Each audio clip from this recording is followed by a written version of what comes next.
In 2017, Japan became one of the first countries in the world to formalize rules on crypto exchanges. The country has now taken the lead with stablecoins by clarifying their legal status as digital money earlier this month. So what does this mean for the currency of the new economy? Let's try and answer that with Sudhu Arumugam, co-founder at CoinFlex, a leading crypto derivatives exchange and yield platform, who joins me.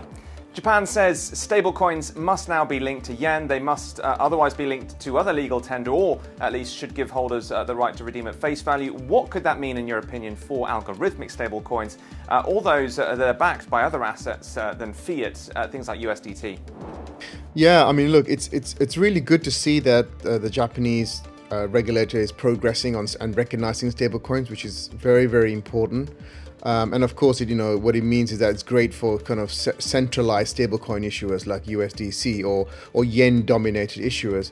But as I always say, there's a couple of foots forwards and then maybe something backwards, in the sense that it misses all the use cases for DeFi, which not only need sort of centralized stablecoins like the ones that they're looking at, i.e., one-to-one straight into fiat, but also sort of algo stablecoins and crypto-backed stablecoins like DAI or FlexUSD, and all of that has been missed, which is unfortunate at this stage.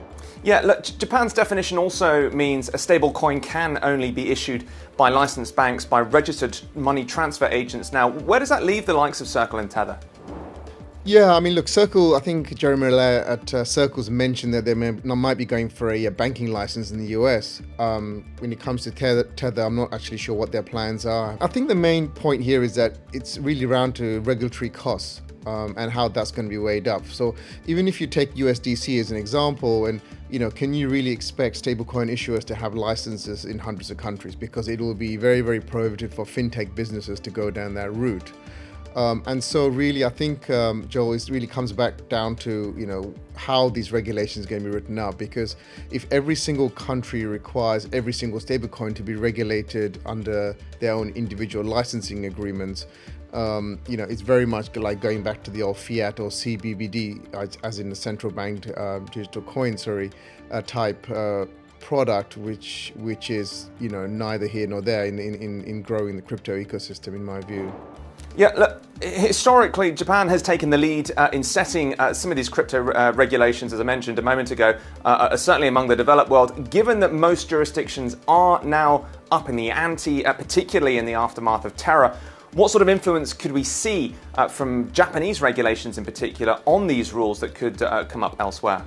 Japan has been very forward planning on crypto regulation, and historically we've also seen a proposed bill in the US from Senator Loomis and Gillibrand coming out. If you look at the stablecoin section of that proposed bill, and you again notice a very similar theme to the Japanese one, where it's very pro fiat based, 100% backed in fiat only type stablecoins like USDC, and completely glosses part what is a huge growing part of the stablecoin universe, which is the crypto backed and algo backed stablecoin. So the Japanese are definitely in line with the US on this. So we're hoping that the US takes the lead on how stablecoins will be regulated and how they will look, no matter what type of stablecoin it is. Having said that, though, Joel, one of the things that Japan was being very kind of in the front of is lowering leverage for users. In that front, Japan is very much ahead, and I think leading the way that regulators will see that part of